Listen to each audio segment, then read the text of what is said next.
Iya, malo soifua maua iya, malangi ma o le kako aupunga ni aso le One Belt, One Road ia po le Belt Road Initiative yoi mangku foi den kako mai o ia sai ngala makanga se ima kako aku ko fai singa pre-flight kiki ia kako ado ilo apa peo o ngai ke ilo moka pe ko ngoro sa po runga la wala ia wai sau ya ko ngoro moka ia sau puki ia vai da puki de wai yo kanga mai la puki vai ku sine mo ya el mo mu di pola yo fai ngofia mo kai do fa ngai kan kala kai puki ia le al ku sikele le mo ia ia le kofe me ding yo yang le malu du ya da ku al va nga yo so le ulu mo nga le nei le ulu matua o nga le ulu ai kolisi a le kalesia polo ai le fa o la tala i le tala i le ola ngaluenga fa misionare i a fa ola ola vai manga ia le pesa al makokorisi do mo fowa ia ia foi pesa mako leu lumoenga lo sei o te tiwai Samoan ole ai ua pele tasilo uanganga marielo loto fa pe le vai ngama ta le autu ole fa vai ole mala mala ma ua matango fie opa ole nu e mo o mia wala wilo i le vasa le fatu ole ola e kalesia yoi fai mo mo al pesiar ko se lu muenga lo sei o titiwa ia fa maru lo yang ngau sa ngol ko se lu muenga yo lo ke manga kua ia faktia ma ko wa onga ko sia ka ko ia ma ko singa onga ia na ke manga kua fa kunga ia pawa fo kun ia ka ko pipi al mo le ala pe mo fai mai o poko inga yoi ko pu mai fa la velo so fu me ka ko la ia la ka ke lunga al mo le ala yoi ya ngi la kuna ia fa ka lo fa ku so ko pelo Samoa si o ku pele o ile nganga ma lo so fu ia ma lo fo langi ma ia mo ka pu ile ka pu ku po yo pa ia fa ka ko Samoa ia fai mai o le a mala yoi o le fue lave o le vau fili yoi ile so nga alo ka fiki ai seisi ai sa a fai mai o pa io sa mo mai le vau o fa vau ya fai mai foi kala ko inga ya ile ko esia pe ko fa popo ya se yo ka pa io sa mo yoi ai ala le kamingi ala sa sila malang mai kau yai ya pe ya le wa fiololo ale masau ko ese la we yoi ya fai for ko ese ya wo kiden sa fa popo la we yoi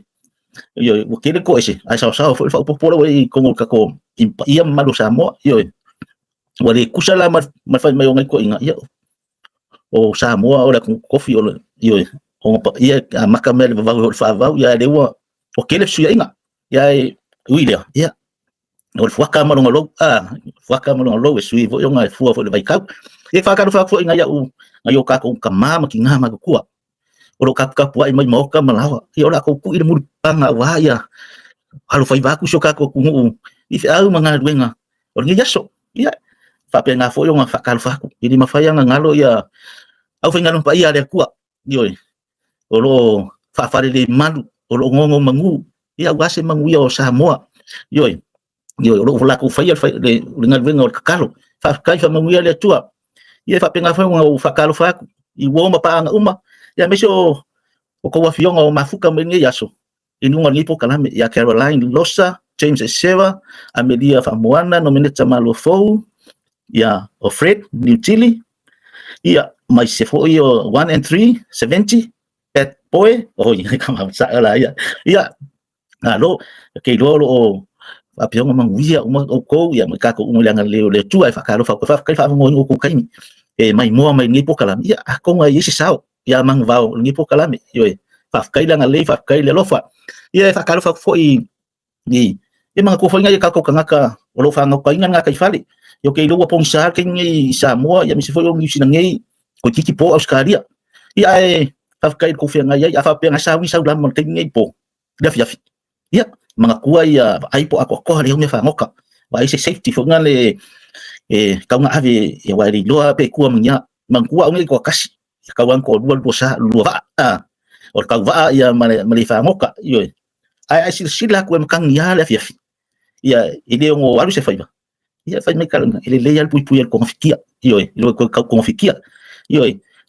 malolo le fale fai sa malolo ngale fia au dia fola ska au manga il kau yo e fo ye me ga poko inga fai fo ngau ngau le ya mangu fo le penga ngau fo yo fa ngo kam sa ide se kupe ya si dia sefe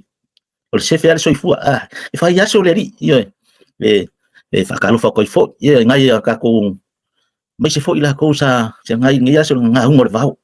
fai ngo fa ko anga ia ole fai la fumang ole fai fala fai ngo fala ainga ya me se foi la ko fai vor kau kua yo nga se sengo kau ma fam kau kua ngai ka ko mama ki ngama kua ya olo ka pa fai vor ka kalo mo ka ko mu wa fai au nga ben e yang ka ko ye ni vai kau de luka nga kai fale wa feso inga iso ka ko ngo o pe au malo los o ma pe au langa langa ya ile ma fai ya ka ko lo foi ole mo ko au kua ngi po kalame ka pa ku dia ka ruminga nga nga fai ngi po kalame ka pa ku dia ka no nga po fea fa fika u so fa no ka ko fea ngai kasi are ka ke sulu ai ya nga ka ko ku ko kasi o ia ko kasi e ma po ka ko i fo ko kasi ni yang ali le ka ko ke uma mi ala au ka ke pore ni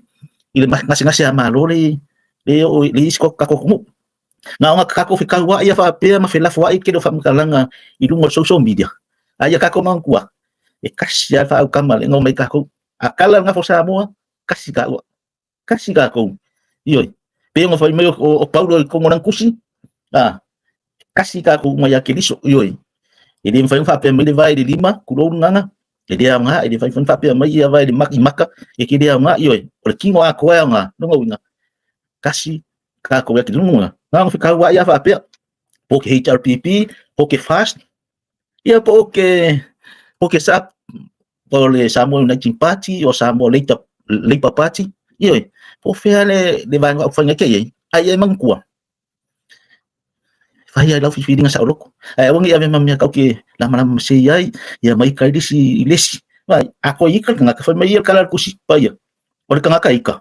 ol ka nga yang sala iyo ni va pe la fo ya kuskusi maria wa nan me kau ke fi kai fo ya ka ko fai me umai le lofa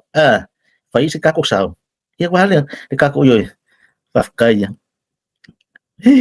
malon mafu kamai yoi o foi walo ka pokala mi kedo pe ke wo ngi vai aso ko fa kuska ko lai pe lam kan las fo ya o ko vai no ka wa ku le vai fa do ke ya por fast por le ko ke fa ko VHST sorry ya me na ko por fast ko ke fa ko VHST ya le al fast ya por sa por le HRPP ya o ko fi kai yoi ka ko fa longo pe ka ko fa me kadie yo PSS ka ko va nga ya ka kadie ma fia say happy life we may enjoy every moment of our life enjoy e ki fa me ka lo ya la ya ka ko fa ka lo fa nga mane ya mo si da fia mo la ko fo mo ngi po karam ya le ya fa do ko ngo o mo pola ito fele mo pola ya okay lo ile ko ka fa do ka ko pu kalam nga ko si da sila ya ngade ka pa ku ria ka ya yoi kakal ka ko sa vai se kaka mga kingi so se me kalo ya mo kingor kaka ya kaka fa fo le liwol va ngi ke ngoko yoi ma fo man kai fale so ma ko mongongo ka pel ka kai ka pa kulia ka lo ngo ko ngo kulia ya kaka fa fo le liwol ka ko va ngi ke ngoko yoi sao le yoi ka ko va ya kula wa ka ngoko me sa o so ka ko sa mo la ka ko me fai ya ka ko fai so ka ko sao no fa ma lo si fa ko ku ai lo ko ngaka ya ua fa vai alo ko kele fi ngau ni ka ko pongi fa kasi no sa mo kasi ta ko apa usa mo apa u ka ko yoi male pesa mo o ka ko male pe fa kasi an me fai vai mele si ku o ka ko pe fu nga ye nga ka ko kusi di ma ye ka a ver fu o ka ko fa nga malo fa o malo como se ka ko mu pal me ya ka ko pongi ka ko lango yoi fa me fu la ko ka ko ku ma yoi fa me ka ko makua ma sen ka ko kalmo sa nga ala fa mai o sa nga ka po umuli siya naksukulisi ko fa malos siya kuno ayo ya ka ko alu la le ko nga skaili lang ha yo ako lang ulango ya mane ikula ya lela ka ko aku kapokalan ai pawale ko ya fe ko i de vaya dia le fa mo le la ko nganga ya ka ko nganga yo va fa lo kamari anga lo fa singo manga ya ilo oi lo nganga ilo oi ilo lo fa ngombo lo ele ya ilo fo sudi pipeline yo nga ko alo la ya lo fa singo manga o ya o le sa mo mon yo ka ko sa mo mon yo ya la ka ko ya o ka po kalami version kengi ia mongi foi o woma pa anga foi ke fa kasi mai ia deva yes nga kanga ka ba kusina brief like ki sa nga fa apa ia ia ko ngiki me lo mal ka po kalami le lat yo version kengi yo le ka ko live lang kengi yo le live mo foi nga ni po kalami yo amaru dua ko o ka me fo ia ba nga la le o kota mal fa le o manatu le lei ia o le talo le motu ia o ka ia o sko ingo sa vea yo ya mi se foi musta man ya mar ko kele ola ko le fanga live ya masangi na ko yo kama machu kama nga ya mi se foi yo sa mo fina ya yo do va ko la mai sa mo fina yo i sa mo ya ya manga ya pasi so le alfas so yo ya o pulal va nga la ko kapek penganga yo ngale yo kapek pengale va nga yo fa nga mo mi ko kia mala kama yo o kanga kai va fa fa no ya se fue lo que vaya con maca ko ia malo foi le fast mo ka penganga de foi ngofia ya mi se foi fa mo sa mo ya malo ya ko sial va nga man la ko skai de ka pengai ya awal fa mo mangai ya al ka ko samri va son kengi le la ka fa va ka mo la ko foi ka ma fu ka mai ya ole va son kengi yang ka ko yo mamau ya sai nga si sa ini mai po fea le sa fa po ngayo sa mo po se fibrous roots ia po le tap root e alang ka ko mga o su mai po fea po le ale la sa mo e mai o senga o ngol ma ko ri fo le ka sa mo ma sanga le ka ki fa longa o le ase i maria e pe ia le o si le nga le fa longa sa mo o le ka se ia maria o le mela nga ne ka ko so ka po klami ka ko yo ai ko ya senga ya lang ka ko ka fu sa nga yo le fa pi nga sa nga la ka ko ka wai au sa nga le ko ngi sa mo malanga pa anga le ya yo si ka ko so me pose fibrous root ya pose tap root yo le ala wa ka ko sa ili maya po fe ko wa ya el mele sa mo yo ai mo ki ngo foi la ya manga ko o le fa mai se i male lo nga fa lo nga fa ko se i male lo nga ka mai ele ska mai ala longa winga e kasi longa hofa ele se fibrous la le are ka ngoi ai se fibrous root leo la ngale mau yang ka ka se fa pia le vau se fa pia fa ngofia nga se longa winga la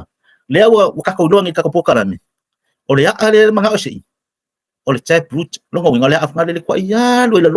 o le anga ke fiwe se ai kwa mau la dua ka ko be fa ma ka ko samli le ka ko longa le ale la se o le ale la se o le tap root ioi o le ai mau lo longa winga ele fa ngo finga se longa winga le o maua ia o le si me ka ko version kengi ia o senga la pule pai CCP rule pai CCP ia o CCP la o China Communist Party ia marco ma kula fonga ko le CCP pe version kengi ko do ala ko kula fonga ko fa longo mai ka mo kula fonga mo everything belongs to CCP yo me pour le CCP ele ka ko aya everyone must listen to CCP ka fa longo ka CCP ya malongo ko ya lo fa ku le CCP ngai lo fa lo ka mamlo kinga malo ainga you must love CCP more than love your parents and your families bye maka kia o kula fonga ngai ko ka ko kava le lai mo kai maka kia o ngai ka ma ki nga pa wa kula fonga ele o nga kula fonga ko nga almang fi ai ya por mafia fo iyo maka kia kula fonga kama ya ba ai kula fonga foi nga iyo nga ai nga lua ai nga ai kula fonga ko o le prefa ku vai so o le ka kolai mo ia nga isi fo ka so ria kula fonga longa winga ale fa pui ia malonga dua ia wa fasioki oi ia pe yang ka kaval fa ke inga ngi wa fa mengi se pepelo fa ka inga io check ma len ka ko fa wa afin wa kelo nga ka wala ko sila fia check ma Ia o Jack Ma, ia o le founder nga o le Alibaba. Ia o le Alibaba la, ia o Jack Ma mai nga mo nga le Alibaba founder le Alibaba ma dua suvaru. Dua fes kasi vai vai. Ayo o mai dua fes suvaru. Ia wa ese ma o transfer mo share Alibaba. Isi member CCP. Disappear ia Jack Ma le 5 kausanga kaluai. Mai dua fe suvaru nga dua fe dua ko. Ia sa fa sang fa saranga. Fa ko apia mai la ia. O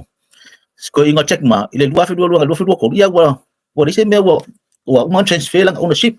O fa example nga ka mai ai. O kula fo nga o le fa mai CCP. O me o mai pudai senga longa winga. Ile ma se me pudai ka ko ia ka ko wa ia ofisi ka ko ka fon ka valvaso ke ngi o fea nga sa wel ka mau ai ngo senga. Ia ma technology ia senga ia na mai Amerika. Corrupt ia place king Obama ia ma place king o George Bush ka mo mesko ngo Trump ia o kili ia ma si fo ina sa ka valvaso ke ngi leng fai mai le ia si ule fo ngai sa mo ko kiki ka ko kuat iyo maka udia ka mo mai fast wa o ka ave fast ma lo fa pe lo ia ka sa ngwanga i ka ko i va nga ka vel malo le fast ia ko kiki ka ko kuat iyo lo nga winga e ele me ke le aren kup ai la fa ele le nga fam kalang o sai nga wa ko kiki ka ko kuat me ko kiki ka kuat ave ka ko sai nga ia ka ki le lo pe fa mau nga pe ia si ule nga fa ngo nga ia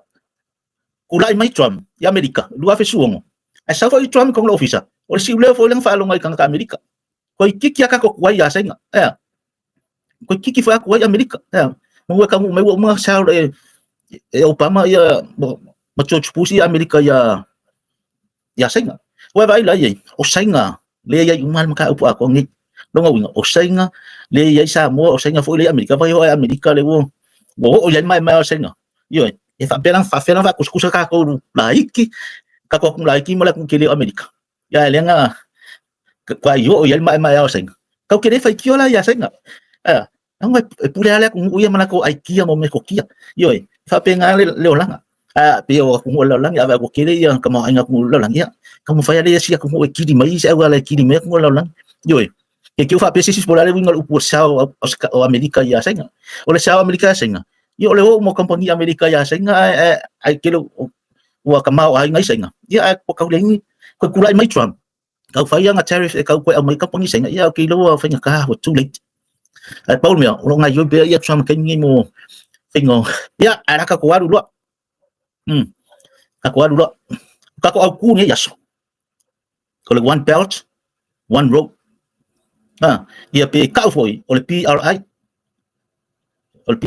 o le belt road initiative ia afasa mola kasi le fuspa kasi le wala lo winga ye winga upunga yo o le proke kila senga nga amaka mai le dua fe sukor yo ya se tema dua sukor nga launch ia le proke kila senga na e ka o le one belt one road o ka pe ka for the belt road initiative o le proke kila senga e ka fa sa mo kasi fuspa kasi ia le awala yo ka lo ma fa fuspa ngai lo la ya e vai ya fa ngai lo ko inga sang fuspa o ke le fo ngat ia pe ke sila fo i lau si fo ngai fuspa o ke yo fuspa ula nga le fa ngai le fa mai senga di fa pio fa ku fuspa o ko inga le aka nga mag ko fa mai le fuspa ya ia efes il kusa efes ia fusi lo sulu nga ke ki fuspa o ke le fuspa pi fa pe fo ia la ku le lo fa lo nga ka lo ko le lo e ma fi le lo fo lo nga pi se fuspa lo nga winga la o le fuspa o le ka we senga lo nga winga e pe al fuspa nga le su wa ka ko la o ko la maka ko la lo nga winga e ka nga sa wa tai e la fa ma for safety e alo kala ku ne se ka wa ko se ko la le winga o le o fa ngo senga e lua la va nga vai ia le por que kila senga o le belt e fa kusa le senga e manga o senga e ko ngeki uma ku o le lalo langi pailen o vai nga mo nga ai mai sala ku le nga il Middle East le ia Rusia vai ngi fa fango si ngi fa fango Rusia sa u desi ku e ko ngeki mai laka ko ia ku o cheki ia wa ku le si ku fa pe Ukraine alua ko ai nga ya Poland kami aku nga kau nga ya oi fo ile semu siamangi aku umanga ko ngi malelen on me fo la nga len fi ka wa fa pia ku ya aisha la ko ngi ki ile lau ile ile ai fo la ku la va ile sam o le winga la nga o pro keki dia Belt Road Initiative for one belt one road initiative long una manga o ya sanga e ko ngi ki uma ku u ye le so la ile e fa ngai por se train pues agora le e algo ni feo inga ngala ami o ka vale afi po le ami sala le train le wa sa sa ko nga train sa sa fu nga de ko ngi ki ya ku ya ngala le winga la nga le belt lo nga winga e ko ngi ki uma ya ku la langi i lunga la ile ale road la ele ya po le maritime road ale pe fa ele va nga lunga e ko ngi ki fo la ku la lo sami pai si lo nga winga e lua va ngole ole fa inga senga lo nga winga e manga o senga e ko ngi ki aku male la langi le so o ya la ile bailen ya ko so mai fo ya ku ye e vai sami e ala i feo inga mo va ya la oloa ia mamio ya de ko ya worship asenga na ko ya ka destroyers ya misi pe America ole fa mo nga senga ole ngonga fa mo pro ke pat o ku ko le ngonga ia ole e ke ka ku ro ke lo was ka kinga ya fa kai tas ya le fusi rap pa ila ya sa ole le sa nga Caroline Blosa ya yo sa ole le na ole winga nga ole ai kia senga fusi mo maya ku ye la wel ele nga ko fusi ku maka ku le vai sam ole ala winga senga manga senga ya fusi ma ko u fa pe senga ya ku mo la lang ai sa ang le kaya Amerika maka udah fo ile manga wa senga nga ke destroy the economy Amerika piong kako kavai kako pokamomo malelonga dua manga senga ia to become o ia world power super power e take replace Amerika manga o ia pa lalu Amerika ai avela ko leading la lang super power na wala kele nung kamao ai nga kele ia late technology senga ole enga senga mga ko fa la le vai nga il fisit fa pia ai sa un fai senga nga fa kingo mangi polo keki e fai o polo keki la fai senga fai ka over billions over mole 1 trillion ya le fa kupenga ko o polo keki la fai senga noi almele wo kupu fa fe nga fa kupe senga polo yoi na ko si da fiel kat na ko si da fiel ka ko kan nga momo yoi o kupe uma yen ya wal pala mal fake economy la fai senga male Pai pina ma fakau ko kong senga ia kanga ka Amerika fo ngale kong milkeli mai si ma lap Amerika ai fa liki ma ko ia no documents fo ngale o fa ngova le o fa ngova ka o fa ngova modu o fa ngova ko kong labs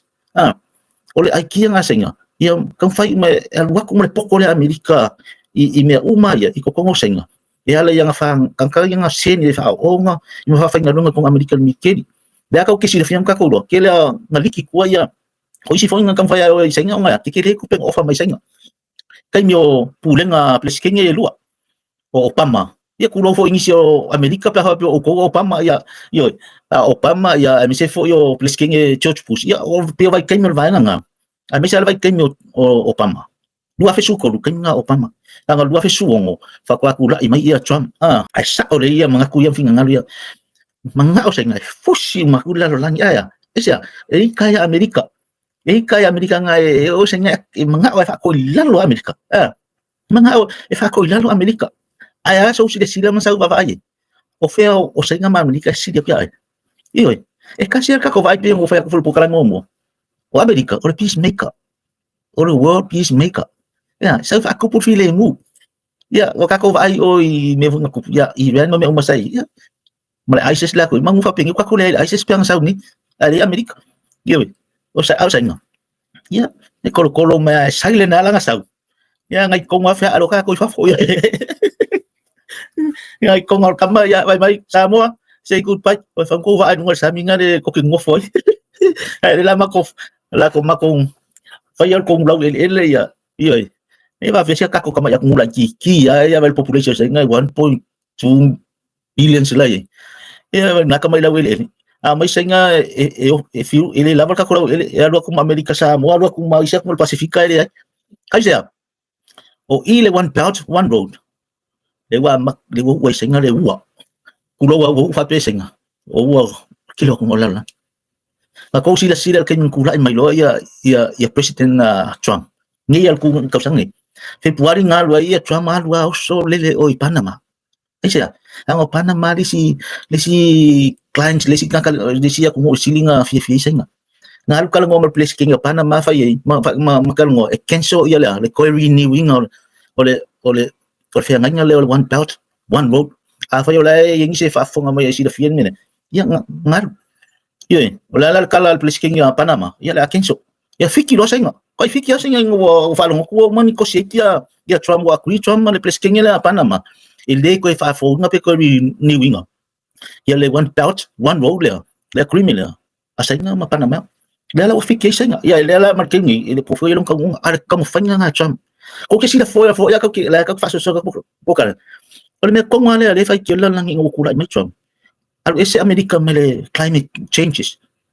al ese kaming ile wala ese America mele WHO o may si falap ko ngakil lang ay siya ngai lo le Trump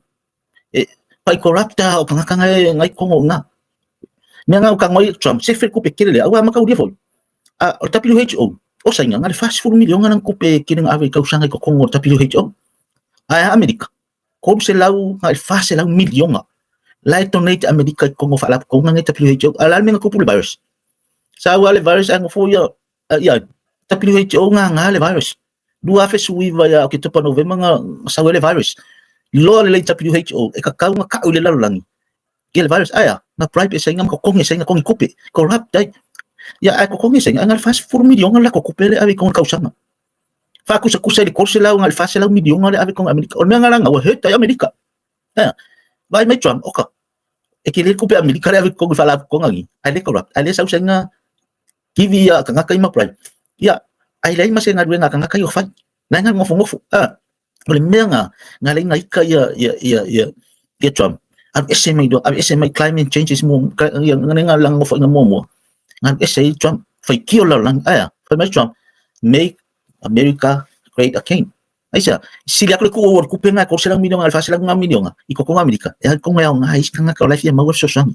ilo le aver ko silang alfa silang milyon nga WHO climate change o masin falap ko nga lang bakwa corrupt kay nga ay siya pingo fiya ko sa nga kivi ka mangay ko ya ay corrupt kilo o nga ako fo ila le one belt one road le ka ke ka kung ka o le pro ke kilala senga e pe falling nga may sa fu nga se me mangaya o ko singa maya kung lang ka fa yo ya mi siya kung nga le vai ka ma ay nga ka fa yo ya ele fa pela ka lang mo pro ke kila fa pe ko ile nga fa pe ile nga ile ka kang fa ya le pro ke maka ulia fo se me pro ke ia po se me fo ya pe pisingi si pula pros and cons yo ai me le ya ai foi me silinga le anga yoi ai ka ki ka ngo fia la fa ile analysis nga le analyze ia me fa re ko ngo ma me ele anga yang ka ko dole po fer me sit pe ku pe fa all depends dunga o la analysis ile la fa pe fa pe le fa ya o le leila ku le leila yo bloke pe foi la nga ka ko ba ai wa ke la fi si de fa pe ole al plan na sa nga mafuay na fay prokik ole al se plan na sa nga mafuay ka ngofi sa nga fay prokik o siya nga alofa o siya nga lianga ia po se mailay po se trap po se mailay ofisini nga le ka ofisini po ole fay nga prokik o siya nga fa penga fay po le alofa po siya nga lianga ia po se trap fo ya sa nga ya ole si dia ya wangi pengifiki isa nga awangi pengifiki fo ya kung uye le join ko kung uye le porokeki dia PRI o va nga lang ale la ka ko va ili wangi me le yai awa fo ni me ko kilo e worse malangat alo nga winga ka ko fa ya kung ole la ka ko va ili you guys ole ka nga analyze mà ka ngoi ba ai fa lo winga la fa fo ma ka fa lo ya to ai ako foi so ya tapi wa ko ya wa kilo ka ko si uma fai ka o mga baba ai ki foi si mai mo mai ma pa mo ko kai o kila ko si la fiema ko do yo o kila meu environment o accessibility no fai ma ngai yo la nga le fai me vita agree or people need to fully understand about China's motives yo o ye isso se me ele motive ko to se motive le lei ele anga ya po se trafo e mo ki ngoi pa o ka ko la lo vang ma ka dia foi ke le fa sala ele lo va fa sala sa o el fuspa ya pela ko fa sala kama ko no vai kanya ya mo lo kai le amo ya sa o le amo ai le ya kula nga ilo kamo nga le ka ke la nga kai la le lua wes ke la fa sala nga ai pe yo lo le ka nga i media ti ka ko ba wa me le o media nga o me la ye ka wa ke fa ke si e fa no no me ya mai ka wa o me le ye por ke ki dia nga la nga ba nga ku mo ya ko la langi mi sa ko vai la ka ma ai nga ma o support ai ole opportunities ole mo wala va fa auto ai sia yang ai dem fa Amerika ma mai sia ko ya Australia la ka ku Pasifika o provided ile le va ngola e ka sa mo ma ko Pasifika mi sia ko vai ka ma ai nga is a golden opportunity ai sia fa ngo fie onga mawa kawa tu fa ka ingal fa sa lo ne peng ne long ki ya fai ai le fia fai lo ni le kelo me manga omia ya ka fa kele aseka kene yang ma e pela sa fa ka ka pro ke kida i malo wala ta ke sa ngai di en ka kai ko kasimo ka o kumu wa kumu kele la ko aseka fu ngai le malo wala ki asenga nga plan ai manga ku foi ka ko wala me wo fi mai senga ko i le wo o me maka ko fai ai senga le pro ke kile ka mo fai fusia ku le langi ako Pasifika mai sa ko lo ai maka dia foi o manga vai que ko dia po so ne e kava ya ko lan o ke fai ngo anga na le melia e ya ko ia ko ki o ko fa ka mana ke le i vai ngol Pasifika o ma foi ngo o mai senga o le ke de o mai senga ke ko di ka ko na ai le o mai kia senga i wa apa mama o mai limo senga kango mai ingi o ngai sia wo ia ko ia ke anga ka ko wa fakamala wala ko wala pi dia la pi la finga ka ngal ngal ke ni e ko apa mai ya finga ka wo mai senga ya ol vai ngam mo nga ole ma mo ai sia fia ko mo finga ni ko si ma senga ai sia o ke lo la ka ko ole pro ke kila senga ole ma sa is a trap ole mai le ele ngak ole mai le senga ai sia me foi ngai ele makauki ai ni on requirements foi ngai meet ele i polo que fia mi dong ai nga fa ko la ku negotiate fai senga ele polo que fai lo ai sia ang o leva nga su senga se awala fia o mai ko Pasifika South si China South i Pasifika mga o senga sa ko ai sia ang Amerika le ngai ko o Pasifika maka ngia foi o kwam ia le Amerika di pesa Amerika ki le i Pasifika aku mafua ngalang ai finga kai nga sa ai sia fe Amerika ai wo fai senga por que kida o i kongwa en fai access lo senga i ku mai ele ma fai nga ya i wifi fe Amerika ya wa ki di foi la fai mai fai nga senga ya kwa ma esa me la fai Obama wai ke Obama esa me la ya fai Obama pa wal me Obama al kakala po da Mexico fu ngai fa mai ko ke le iliko sa kanga ka sulkula fo mo mai ngai kwa oi mai ya le ko ke le ngal bengo ko fa ya a Trump ol mela nga ya wo overlook kai lo la ko le siku lo lang ya la lu ko fiki mai ya pi ya wa maka tu le ka ko wo pia la fa nga solo ka ko no o ku ngai le ele nga ka o le vango opportunity a le longa dua fa ngo fie requirements e mga omia ya pa wa menga lo ko la ko fa ko o mako ase ka ya la ko ya ba ko ya pia mai ya senga okay sangi la crimen isial sangi la crimen ya fai ngo fie ya aka ko fai ku Amerika po Australia mai se la million e fai ka ko polo keki o la me ko fai e manga e ko ngi manga ka million mo ka 5 million yo o le pe o la va ngoanga ko ki le fai ki o la ya sa mo le ka ni ku puai ma ko ngo mal Pasifika isia ngai ini ti uma ka ko la langi ya long maka dia fo ole au ku polo keki le senga o ku aku is a trap o le trap e trap nga mga ole sa Caroline mga ya mau ma kung fusi melek ya kung wala lang ya ai mau fa pia ya sa nga kako kau di hongai sa nga kingo like ya ai lewa edin fan kang kinga oi sa mo wa kingo kili ya wala ai de ko kinga ro kinga or kupe ala penga dia sa nga ya kinga or ku magolo foi ala ku falolo sa nga fia kere sa nga ya kung mulai ka ko sa mo ai sa cash basis ya fa kere fa nga la wa nga ATM bunga di falo ai me lo fa ngi sila ngi mai sa nga kila ku va ka lo ede mo ngalo ka mai cash fia kele va nga cash basis ai sa ya nga va ko cash le va ko nga la lo ti la ko nga le e ma ko fa liu fa ku pe funga de Amerika sen sen yo smart at 20 ya le running of business kam nga yo ol mela nga kupu ya nga le wa mafua kau kele fai kio la sa mo mai sa ngol pasifik isa ne fa nga o fiki o ya konga wa ko masa mo isa wa mau le va ngo pe nga fa isa code a code opportunity ma mau lo le ngo o ape o ile aida a ngo lo le fai ma longa du fai ngo fie ya requirements o term condition o ma requirements o fai ngo o long ai mga ku fo ile theory fa ape o ska economism o ka ile le me economy e kasi lo ma fa ile ma pe ya ka ko ile ma sa nga pe ale kilong ke viu se e fa puku okupi e sa wa mari fa velave aya anga kele e fa velave ka ko musa mo iyo e kupu mai lo fa velave manipula e kilingo fo fa ya sa se mi ke la fa fa ya uma ai ale long ile mo se mi nga ile mo so ka vale ile mo so fale ile mo ngi kilo mi ke manga o fa pe nga malal ma fa sa ikanga ka ako pasifika wa kung mama wala lang ngol wala lang ang or puro kikisenga or one belt one road I particularly make infrastructure man make developments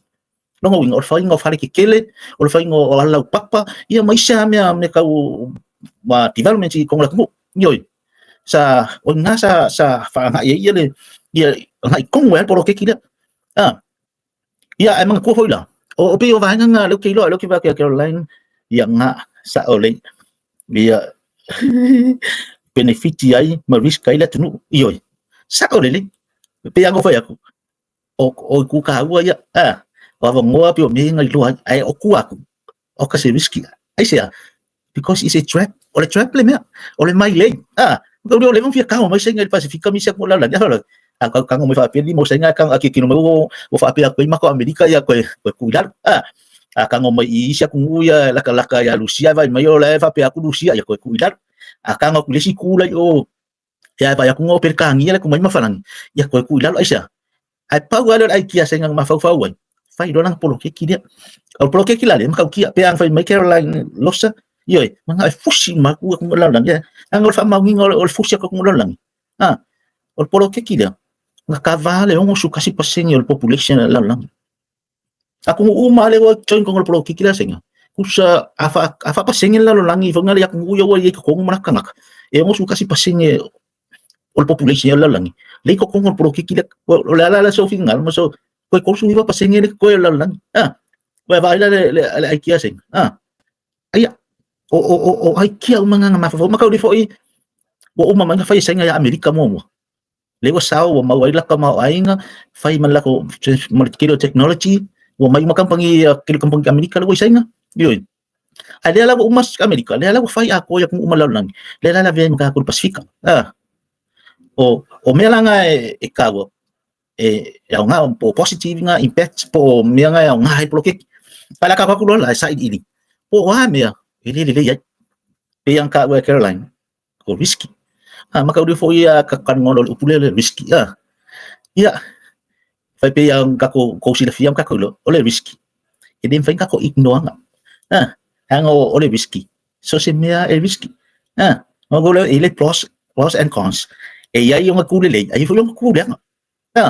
ay mafai nga kako managing we have to manage risky nga kau ke managing ang control mava ay awang ay so nga ku lang akile afiay ba fa sa pising isi ay kilo kile risky la ya kakawa nga kang put in place some strategies nga very effective and efficiency inga yang fa yung control risky nga inga ia awangi ia fai ngalo pisingis fa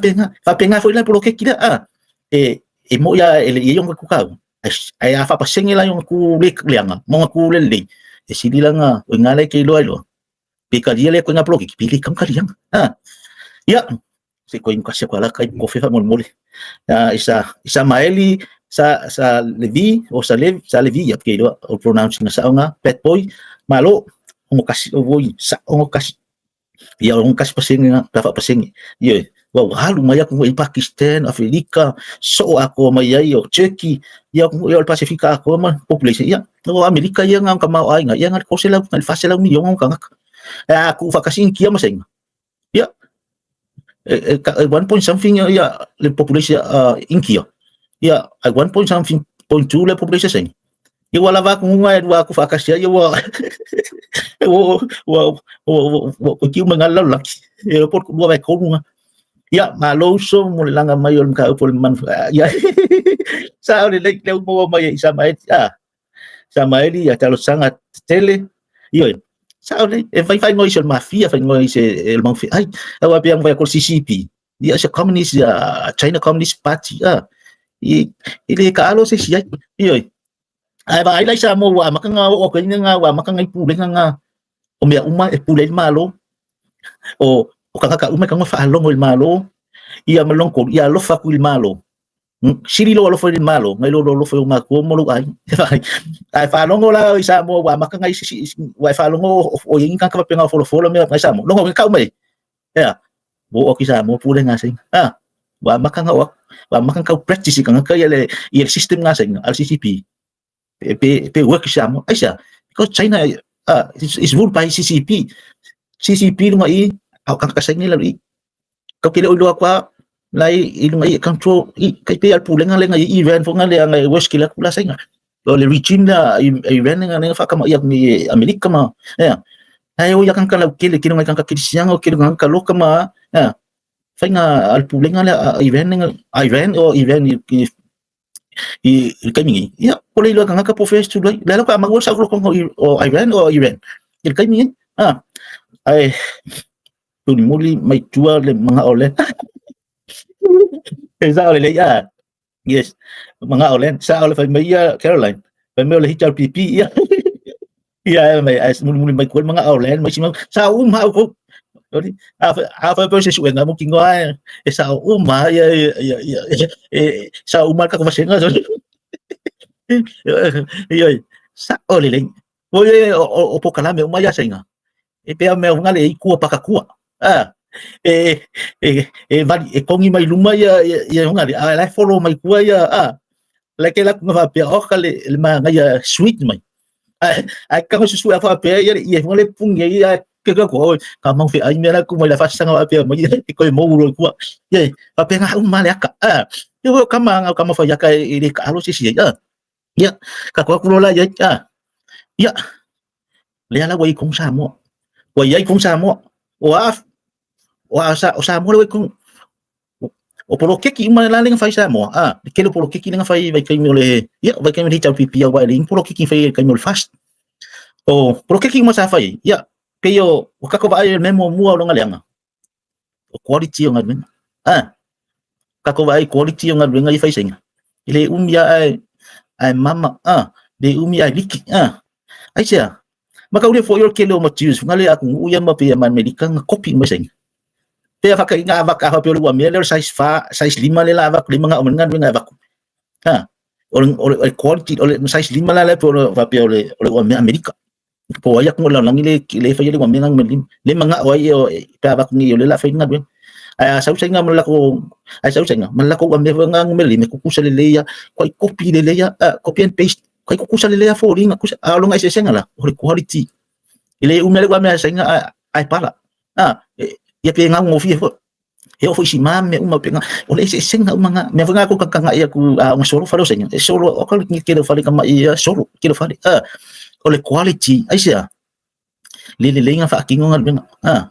me ba ko o ka alo senga nung ole value ole kupe nga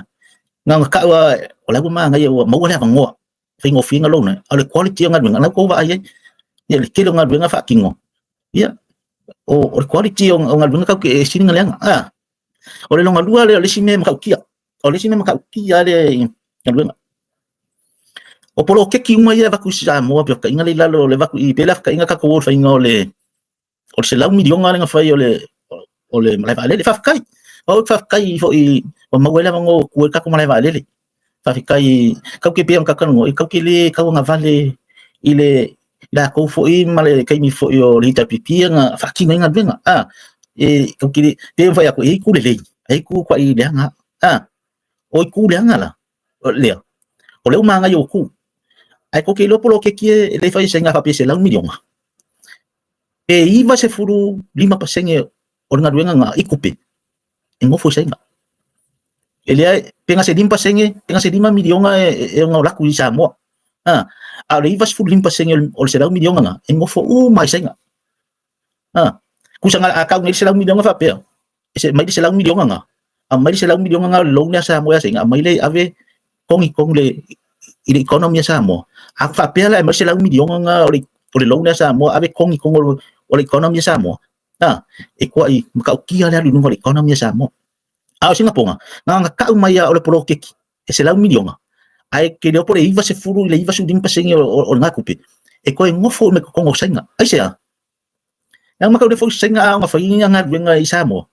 e fa ka e mai le kupe nga ko fa ka materials so fa le la fa fa ka materials nga I kampangi senga longa winga ko pengi fikya ya kampangi senga I le polo keki da Samoa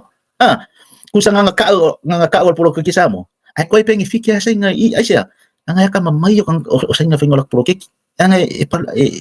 ele a se kupe ai o mai nga materials longa winga I vas furu le vas dim paseng o materials ko ya lu uma I vas 5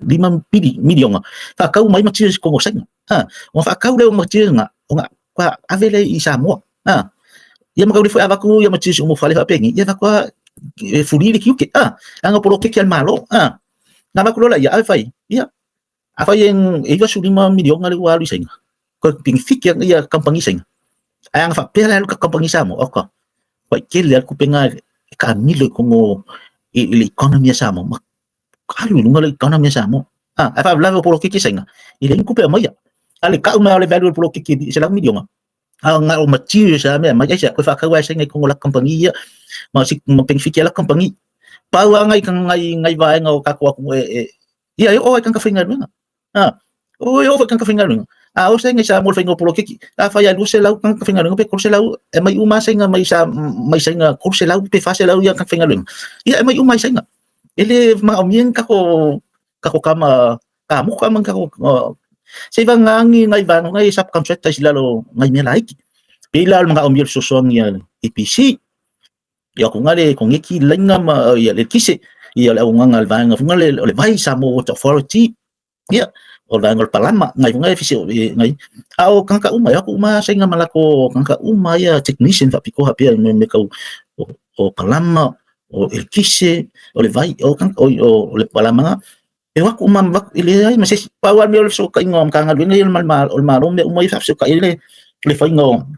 ngal ben ia ko pe uma e ko al foi al kupe ko nginga ka senga ya yo vai longo wis kan mai kupe pa u ko ka mau ai ngo Samoa au le me o le repairs la and maintenance le mela nga le la kile wa le la repair ngi wa uma nga nga ale repair nga la ia longo nge o fi mi nga repair ai pa nga al fisiri la ko repair o la ko repair ka pa o nga alu fa ka usanga ni ma ka usanga o ko repair ele ka ko repair ka pagisang ako recommend ya kapang isang ya yung kapang isang fa ya ko fa fingo so ka ya fingo fi ko ki diva ko ya mas me ko lipi ya isa ma eli fa mai ole ka kula e ya Amerika ele se sa wanga le ol sa wanga le esa ako pa ko ile mo ka ko ile ku nga yang o sa nga yang so sa nga private nga ya kilo ka Amerika fika Amerika kung mirkili kan kung official ilinga diki mai documents nga fa ngo fanga fa ngo ka fale o yo valele worship ba moru ia ma o le lap Amerika ya mo o i so ko nga ang mga oasay nga kini iba nga al WHO nga ave kama kuruwal nga ave ku pupungil fo nga ay awangi announcing nga of le virus lewa ku pusay nga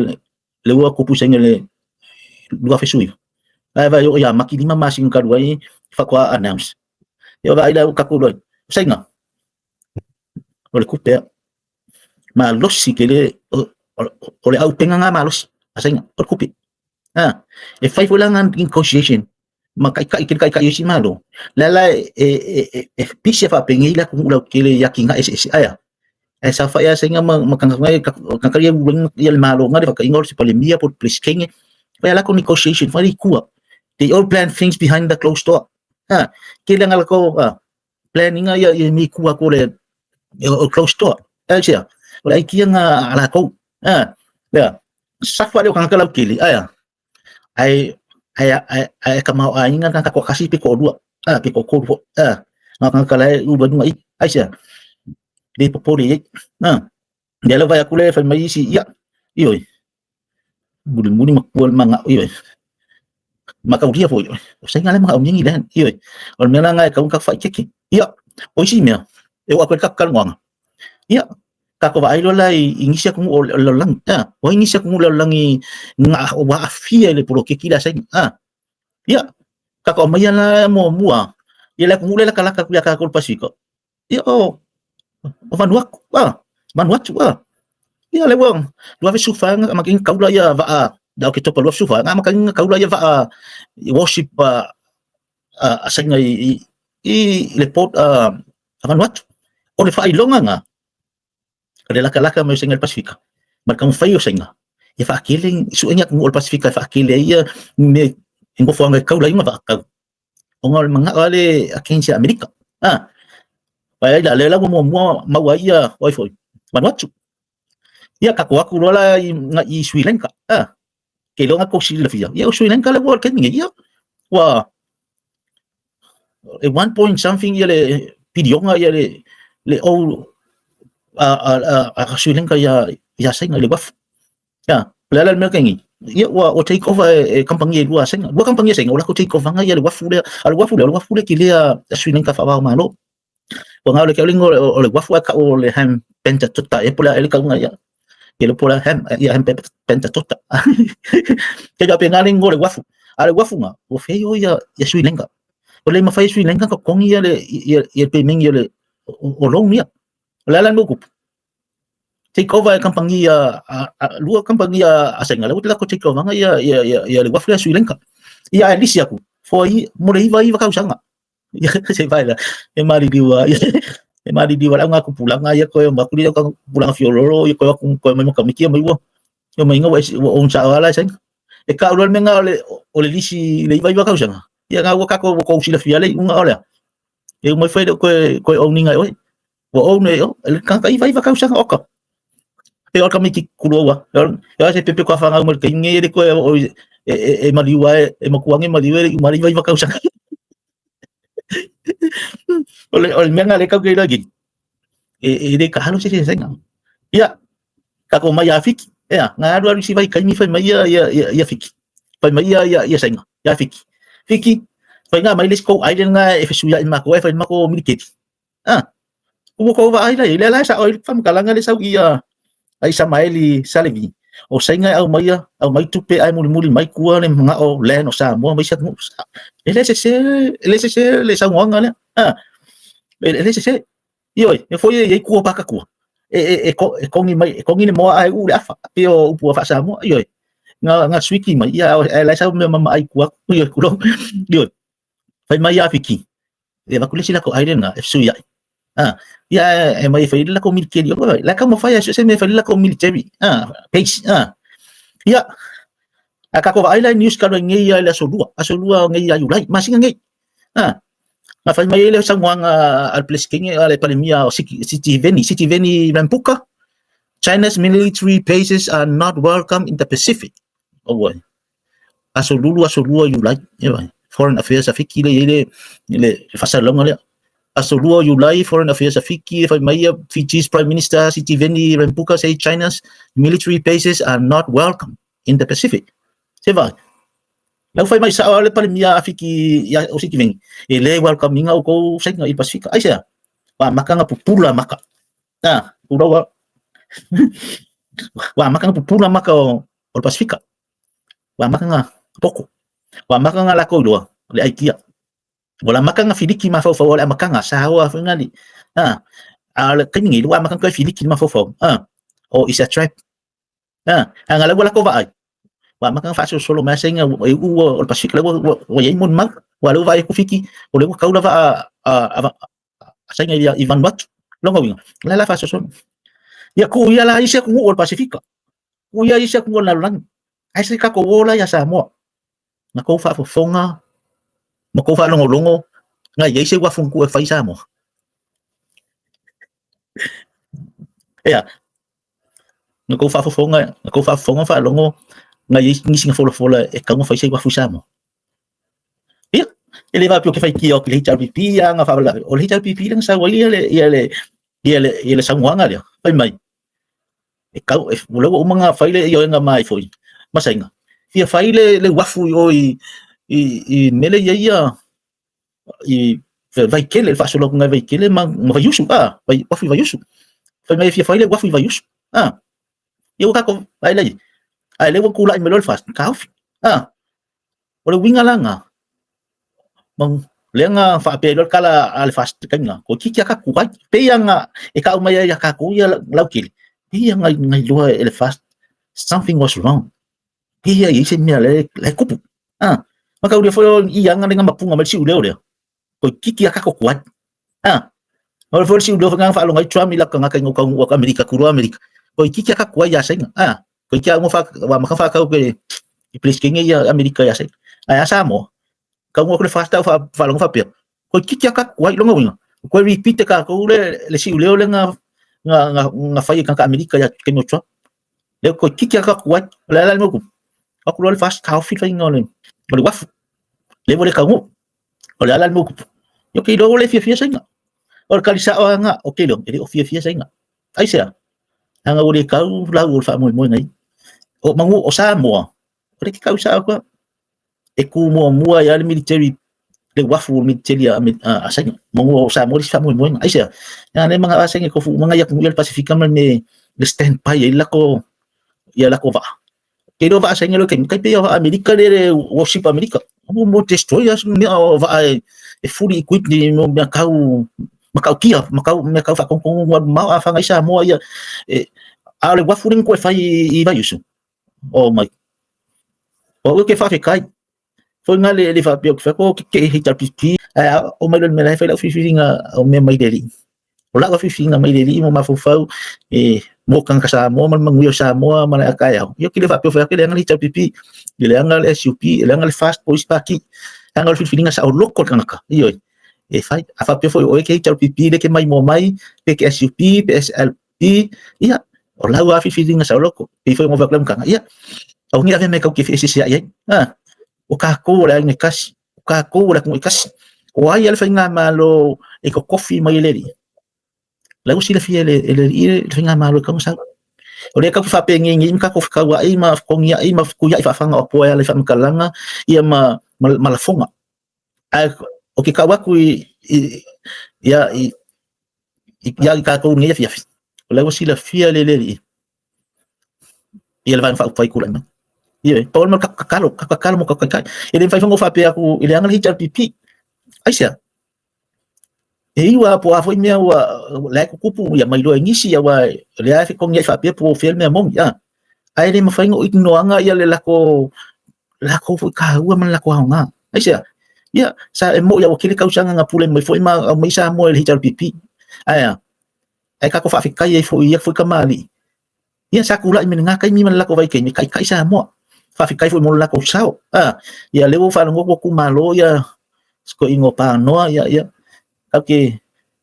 ka ave fungi pu kala me mo le ko foi fa mai senga kinga ya male fa nga e mi se la nga fa va ya lo ko kele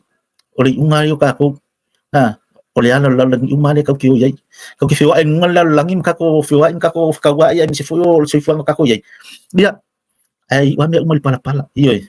kau ki lingi la langi fu kau ki ngofo ile fa ya mo ka ko le fai mai ku por kusi ia ide o se ka ko mongi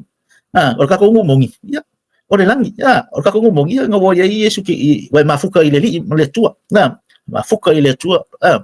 ia le la va ko fa mafanganga ia fa long mai fa tua ia o panoa ia por kausi fo ia mi se fo yo ngo fa alo mi se pa ia le ngali ia ver ngi ia ngo mo le kwai ma ba ko fa mai senga ngi po kalame al YouTube o le TLA mo le ko fa mai senga fa mafanga fa mai se nga nga le kua ia fa pionga va ko lo kili au ka ko ki fa vai vai ia o aso ia o mi fa ngonga o aso nga ko fa ko fa ko kua a aso fo ia o mai lo ti fa mai le se aso fa ngonga ai se o le aso le fia mo le la fa mer kus pa ia o le aso le oli le aso fa pia mai le li ia ulu fale mai o le au pia fa pia na fa maongi mai fia io ile li me ka dia Yesu e mo ka ko ri fa ola me la le fa kai foi no meneta muli pola ia ka ko kama o tok tatali ia ke le foi ia upu ma ki ma inga ia ma swinga le ola fa le nganga foi si foi au ngale li Dr. Tali po Itali ya kai foi ka kama inga ya le nganga ya upuleola ya ia le li me se fa nga ngom pa ia le fa kai mo ko sao ya ia la vale tua ya ka ko nga ka kom ka ya pe fa ya ko kele ya o ki le fa pela ku wa ili ta pipi le nga ya mo fa ile tanga lo ke mo ki ngo ba ai foi o maka le sao le ta pipi mala ko uma ya ku la e pa malai ku o le vai a fa pe o fa ya den fa ngo yo o ki fa kai la ko nga luenga fa kai aku le fa kai I la ko uma le pipi o va ila pipi le ye o yo fa fonga mai ke le pengo fa ko le va su pa senge o le pipi le la ke sirfia ya va fonga me la poka me fa ya o le ko ya o le fifinga sa lo ko ngak ye pe ale ke ka wa ko po fa fa o ke ya e o ke le ska poka la me wa ka ku ka sa o ga solo ka malo ye e de ko I foi se la fi ko se ngiu e o kanga ka la fi ko ngiu ya kanga kanga le ma sa salo al kanga kala ko ia e mongi longa loko ka wa kwai luma na pe ila mai fasi o la filinga sa loko e o foi ka ko kama fa le nganga e le fa pe o ka ko lo le fa mai ngisi fa mai ongi ave ka ko kama fa le nganga le mai ka ko kama fa le nganga ko por kiki ya esa o le por kiki ka ko kama fa le nganga ora nga fa pa loko ya e kisi foi nganga ka ko kama fa le nganga awa isi le fa mai o ke niucho o ke ku ko le va o ke le tal pipi o ke le sap o ke le fast fa me ku le va o la finga pa lo ka o fe la ku e ku ala va e ma di ya fia mama ka ka ya mama e fa ya ku lo fa ma o ke le tal pipi o ke le fast o ke le SUP o ke le SLP o le SNTP yo awa o ke ku le va ngo ka le ha pe oi le ku le va o la pa lo ka le fa lang x ku si lang x ya o fe la ku si le va me nga ka pepelo ka wa ingo ka pepelo sa no meneta isa maeli Caroline ba lo yo yo mai la ko uma 70 pet boy yo ele vai la ko ku le va aisha ele vai ku le va wa ke la ko fa la ki se ke ki lo po fe o ba nga e ki si lo I ba ke si la nga o la va fa nga yo la sa ngo fo fa la lo fa solo ngo fo po fe o ba nga e ki se yo e fa penga se fuanga ya pe ngo fa ya wow ki le o ita pipi ba su le fa su pa sengo ka ita pipi le kanyi de ka mo e mai le ko ngol officer o ita pipi officer ya kanga ka le mo ki masangi ka por fa kasi mo fa kasi sa mo ya sa le SUP fa penga fo yo por el dima on su pa sengo pe su pa sengo ya le fast te penga se su pa sengo o yo va kula ulang fa pe mai fo ke fast ya on mai le praise the Lord yo mo ke lango ya la udal maliko ma malaiku ya pa wa me mai le fa malu dua ku ngi ka pokalamin mo ya chau pipi no ngawinga o fast ta fa pe mangi ka pokalamin ngi polisi ka ko live so ya e ka king mal so ka malo kile fe fa kile la fia ka ngi yo o kile ku vai o kile ku nga kong o kile ku vai dua ho man ko fo yo o mangongo le ma fo me le upunga sa ve ku vai dua ya man ko fo yo sa ve o le dua mali ko nga isa mo o sa mangongo o nga le dua po malo ka yo sa o sa veng ngala sa vea ola ua kwa nga pelu mai ai esko ingo o tuna mafata ko le au so ku ringa me ko nga mo ko nga filosofi le faku le ka o faku sofia i mangongo ka le fo o ko fanga sanga ngofo le mari ko vai kanya le vanga la ma ngofo o ngofo nga le mari ko inga sa ngofo sa vea inga ya mai ku ringa filosofi ko nga ya mai le wali fus yo o ka wa ka mai o tuna fata sa ili po ai avea mari ko mo o sa mo iwo fetau iwo o ngase saulas ko ingo sa veo ke ka ola ko angko po ya saulo kulo vai le siku ya sa veo ko ya sko ingo tuna ya ko le so vai ya fata ya ka fiofi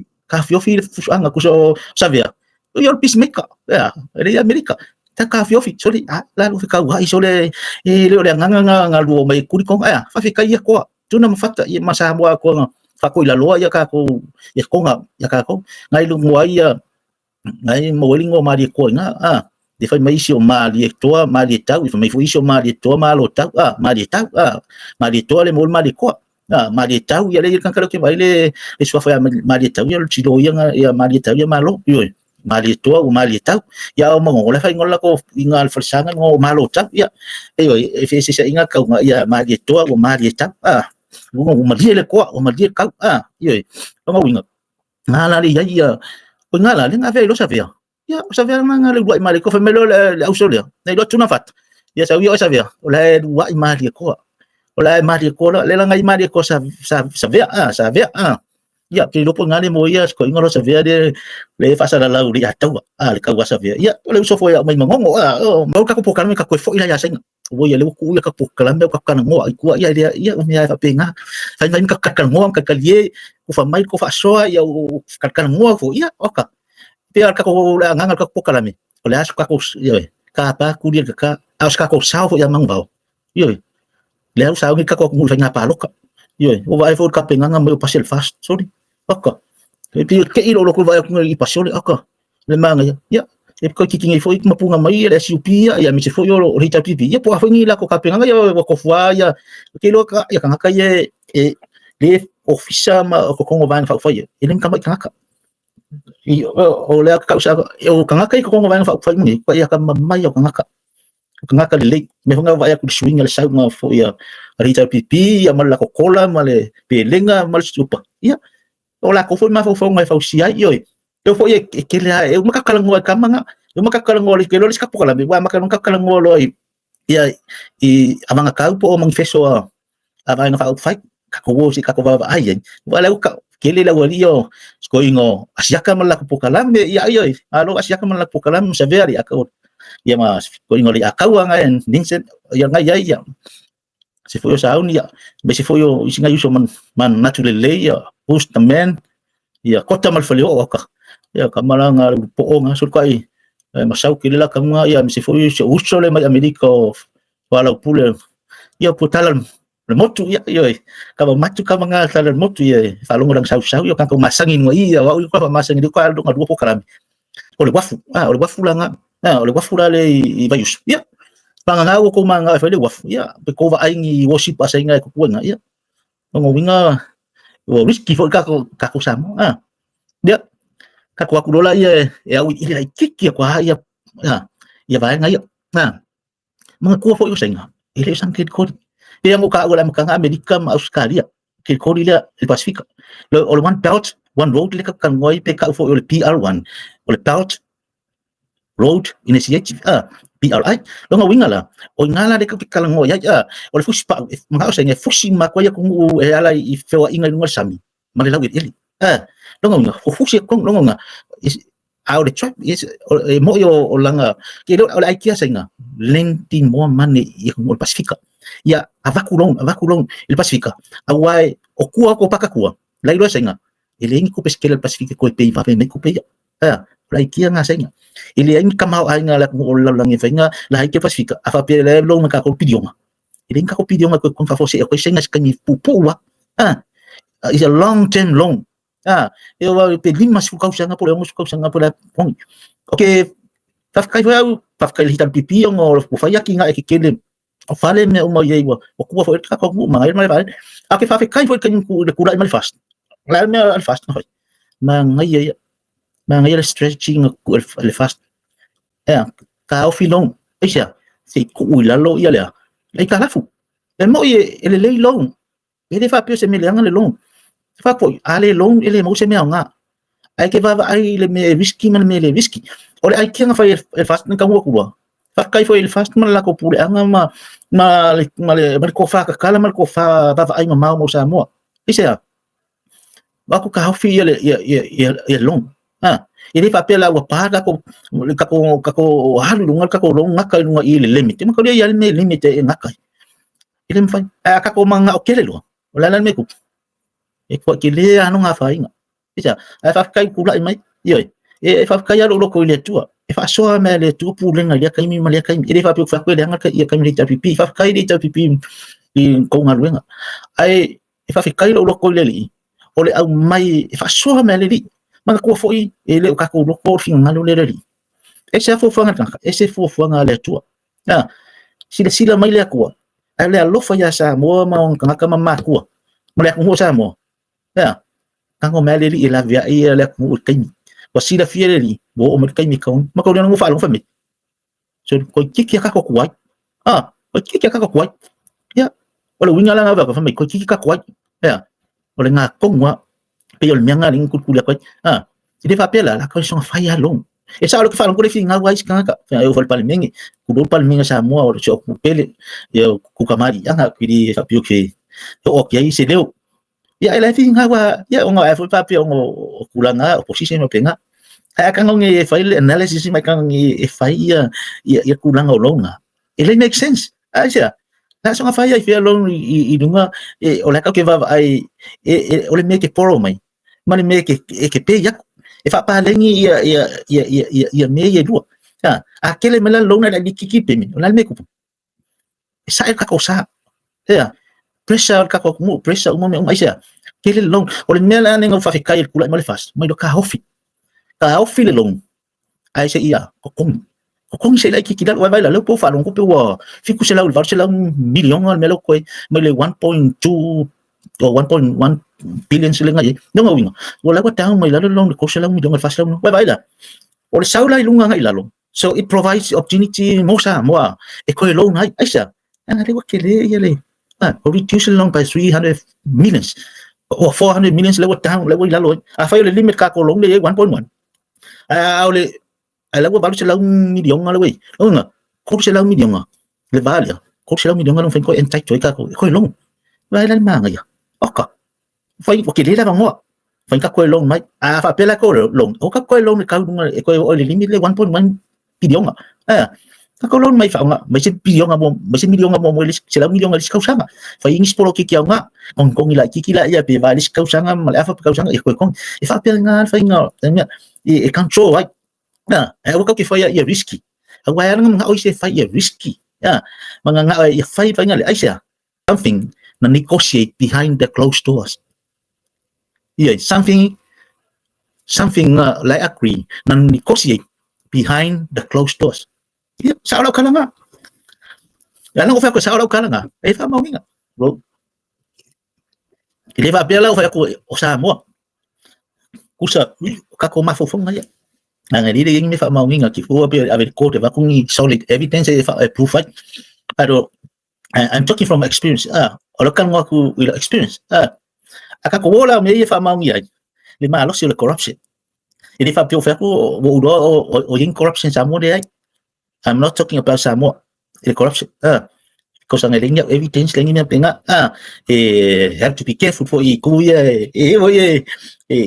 limit fa kala ngola kiki. Aba nga ulo is solid evidence. Yung ko fa wala ya. Ngo ba ai. O le we fa mau ngi nga. Yeah, here's o mai fa mau ngi nga ya ba. Ese fa ngofi. Because ako nga rin yung kako kan ngong email fa mau ngi nga. Ya la ka fa long or here say. Ya la ka fa long fa mismo kalong. Here say. Ile yang fa mau ngi nga mo ko ko mga obiel fa mau ku. Ye kide la ka fa mingo fa long ya ngo yan. Fa mau ngi nga mo ku nga ba ai. Mai ka ngule lima. Siak. Ese video. Iya nga, bye. O mga omi ay kung o pa ki mga fa nga. Mala nga le mafuat. Aule kang may me proof. Kelo me negotiate behind the closed doors. e pupungi maka fa peo o kanga kalau kili pa ni kosi i kua fai kua close to asia nga i lengi camera au ngar ko dua pe ko ni kosi tapia o o mo evidence o le me kuat le lunga asia na ba confident e ke fa dua ya ko pe ke adu i fe ke dua e pe mangi le arrest pe ya okay I bring evidence yeah my evidence iyo le we ko me vanga kanga ka ka mamai fai ke do se me ke masalo salo e alu ke o kurko o me ka ngai ba ye ka pe ngai maua se aka ngai wale lima mo ka ngo ka pu ke fongi ngari pu le aka pu ya me man kupu pu en leo fa lo ngo kala ngo ya pu ya maka ka awai o la ko uma aula nga pu asa le transfer ya me uma nga isi devices pe ka ngoi ke ngo pe ka fa ilang lele cloud nga lele wa me ka kiri o ya nga ka maki esto nga ya me uma nga pe mai ala leo abaku ke fongi abaku nga ka fa maongia abaku ngisi me uma ya oi pe ave oi loka fi ka aya la se fe nga fa mo pe mai fa nga lo ke fongi ko fa mo pe aya la already stored nga len e me nga nga ku ko nga le fa me cloud sa ke mo fotos me fa pena e saudo ave ke nga ava pe oi fu ma ku ke dei do fa nga ya me o le laptop fa nga ya motivas ku ka me ki ka ngoi ke nga ka fi alo ela ku sara pe pu oi le ave oi lok aquele popole va ku ka fongi ave ka fi le ka pe aka ko ma ki ilo ke fongi fa le nga uma me nga aquele ko popole ole wei nunga nga le cloud po se si foi devices e vai mo meu que lá mo meu se laptop esse mais o private laptop esse mo me nga le fa ko tapi nga pe nga o ngi ko e ku pu me ya ke o ngi fa singo pa ma singo ka fa no ko fa ke le ya le ali ya se ya rengi solid evidence o me o le winga la le kala ke le me ni ko se behind closed doors me sa la sanya mamalo ke le ya nga ngoma ya pe mal pale mi pe maria da ku ka kale ku mo kenya mai ni ko se ta la ko ya me la fa ya la fa pe me sanya fa le wafu i vai inga ko mu se ko ya ma ko ya e fa ya ai sa maka uli fa kula fa nga senga ko fa nga le nga fa ya check le fa ya senga nga transfer ownership check ma nga le founder ali papa i kan ka senga CCP ko lima ano ko le fa kula fa mo everything in China belongs to CCP o me uma like ko senga pula CCP everyone must listen to CCP ang ka uma if along CCP malongo ko you must love CCP more than love your parents and your families ngom kaka uma fa along ya lo fa ku lo ngom ka uma ye ka ngolai summarize ako fa kasi minga so you have to serve CCP all your life lo ngom ka uma yo lo nga ba mi shu ka ma shu kinga la kikiro ro fa I love my dad I love my mom but sorry I love CCP more than you dad and you mom oh fale ma me king of voice na ya zero ai sa me pule kamala iyo aya ai fo la fa long me fa long oi fa pe nga umala negotiation ya fa ya kai malo maguma masay ko behind the closed door e ofa kya cash e ofa kya ku pe pa fa yen mele okay fa ingangan me nga ka fa ngale phrase ngomai do me a favor or do us a favor do me a favor or kala nga say nga fa me sa mo pa po siya mo yun lang ifik do me a favor wala le favor wala le favor le yeah le favor le mga oil say nga negotiate behind closed door e fa ele tio ka mo le tio le fia cash nga ofa kya pa e pe se furu million pe mo sa furu million e por o qual se la million wa les kama tio le me ku le wa fu ya sa mo po fiki po konga por ka ke le ocupe ma wa ke le ocupe ma wa in ele se short no term ya me o le wa fu nga long term ya forever e umi le wa fu e pe o fi se la ko sanga ile wa o le pingi fiki fa nga mo singa se uma ka ko les ka po kala ko ke uma va ili po a pingi fiki sa mo mai yam ya awa fo me wa ke le sai nga ko sa mo awa fo me wa ora fa sane wa ku ma sai nga sa mo kilo kai mi o lo fi ma ku o so sa mo fa lo sai nga wa ke le sai nga sa mo ia ka ke ka kan ngoi ele fa pela fa ya ka kan ngoi ka ko su po a me le ko ile nga de pe ngo fa ya so se me o le pros and cons o me le le ya o me de nga ai fai lau sai linga marka sai linga umai funga e kele aku mele le nga o mele longa winga e mang malo me le mele le umai fo o mele le ya ko fo mele le umai fe ele nga ele le aku ka ki fai aku ka ki o ya awa ya don't put us in kong le risky situation aisa a fai ngai ko ka se fai ngai ku aku fa nga sa mo aku a fai nga ku pulang la lo bawa a fai nga ku pulang le fa nga umai o le tio ngai forever o le winga nga le tio ku behind closed door tea pengifikir ka ko kasi pengifikir ka ko do pe ko de fai ni meri ko i ai le do o le winga nga ka wai le mela le o le lo que kila saying one belt one roll or pe ka fo PRI o le belt roll initiative o le trap o le debt trap asenga baisia mo ma ko ngula lan kinga nga o le kava klo mai fa uma lo ka ko inka ko malo lo la ya si ka pokalami ala va kunga la kanga negotiate behind the closed door if fa mau nginga o le corruption ele o fai aku la sa mo ala o mai fa Amerika kulo wa ko ya la Amerika ya la o ke nga Amerika la o mai la fa ke ngo o me nga fai ku close to ko ke sila fia uma le Casey Trump Casey Trump len kam fai ya Adam Schiff ya Nancy Pelosi e impeach ya Trump o fe nga fai me impeachment nga they all plan behind the closed door na plan el vanga ya impeaching o Trump ale al mese se Trump nga fai de ai mas mese se Trump nga fai ole ke phone call Trump mal place king fola nga ole newly elected president of Ukraine o Zelensky le lai kan ke ba 70 ya pa 70 o Zelensky le o ma ken ni aku la i maya ya Zelensky ya or kan nga la asko nga Trump la phone call sa fai ma place king o le winga la kan nga mga au ya Trump e pusi ele place king folia e file investigation por su nga fa piko fa ko be kope e mga o Trump e vave su nga fa piko o Joe Biden mo nga kalila Hunter Biden makali o winga o Joe Biden quite corrupt au kai minga o vice president ya Joe Biden lalo Obama kai Obama kau dia lah le nga mga o nga mafua mai o nga lengo ka mo foi wa li fo mga Joe Biden e baklo nga kari e fa members o a shareholder company nga Ukraine ay mga ko foi e dai mas background po se qualification a hunters e fe kawi makoy nga makakafa pia me kau swa ai fa bla o le tio nga fa e le lile o Joe Biden nga vi nga kala ngo male prosecutor e po alva nga yo i Ukraine ale va ko lo kali e nga fa finga nga is a member or a shareholder or company nga ele ma fa nga va ko le pidionga nga lai long ma fuai long nga kupui ma ko nga mai man script ole kan nga kilfongi ama nga ile ay mangina ngal pawalen nga mga ya lai mga o ya Trump e file me mong su ela mi kong ala mi kong corruption ay a Joe Biden fa of you feel nga kari ilia mahalu o nga ave fa nga nga yo falso Ukraine fia afi mga kafe kupe nga mawa ka makiki nga kong without qualification or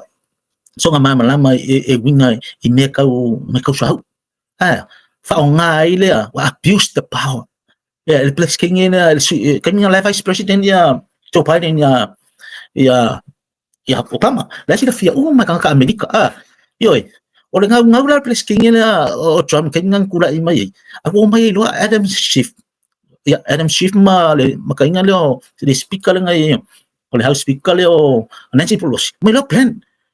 lang nga fai ko close to o ko vai le tensions kilo close to everything plan behind the close door tensions kid okay let's go nga Trump mo may la file impeach lo let's go nga Trump ngal kay phone ya vai nga may manuscript or kay phone nga ele mang email o le nga nga fai ka wala me nga iwa nga kong ifa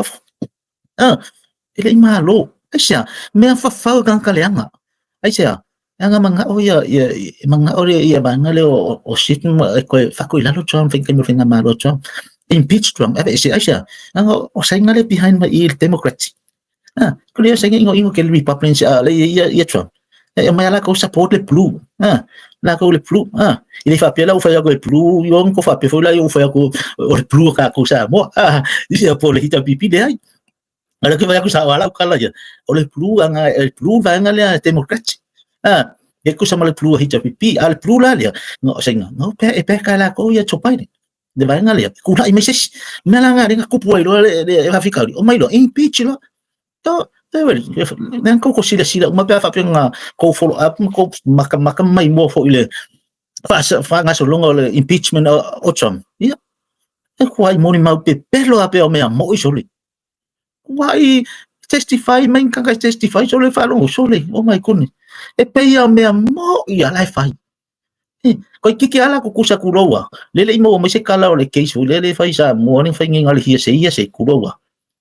ko ya ka fa pe nga uma el case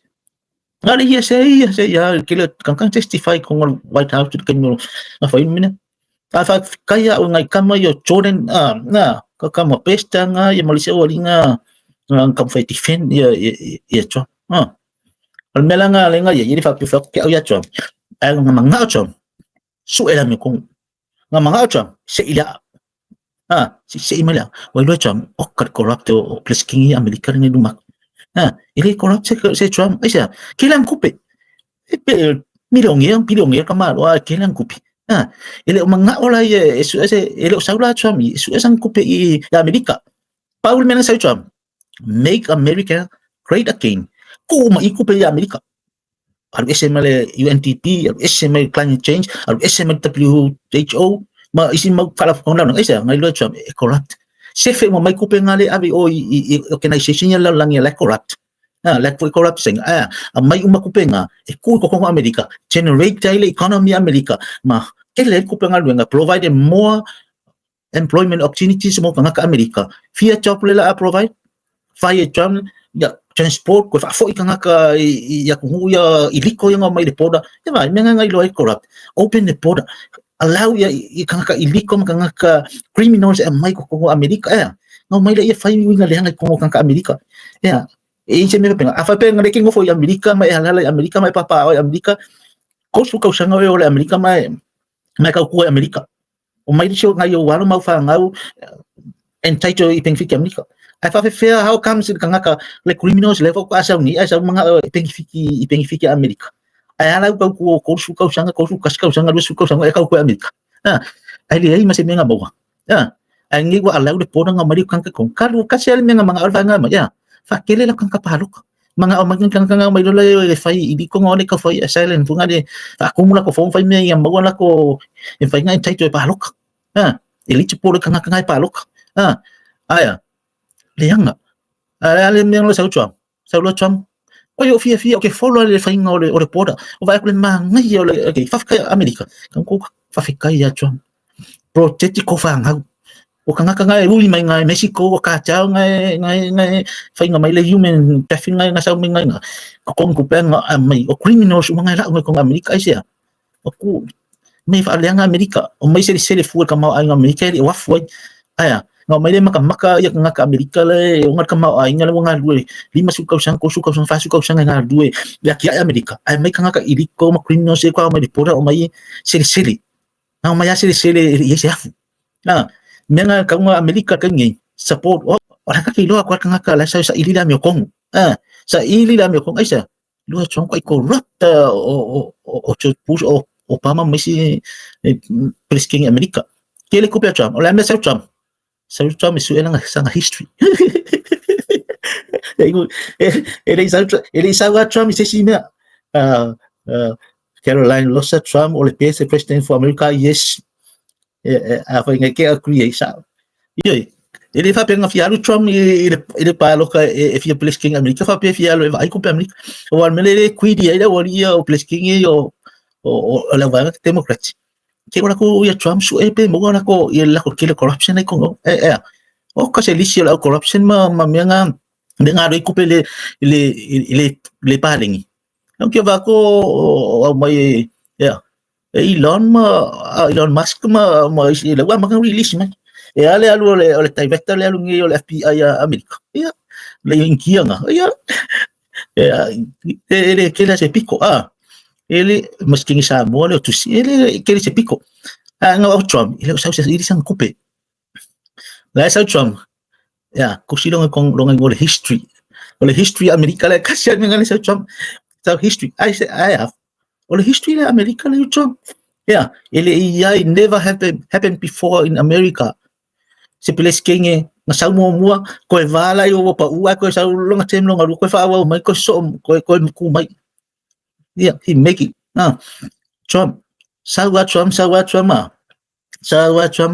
do peles kenge lo America le ko peles kenge la le fa ka America fa ka ko ki afa ya se ka ya Trump le ka ya ele sa Trump su sang kupi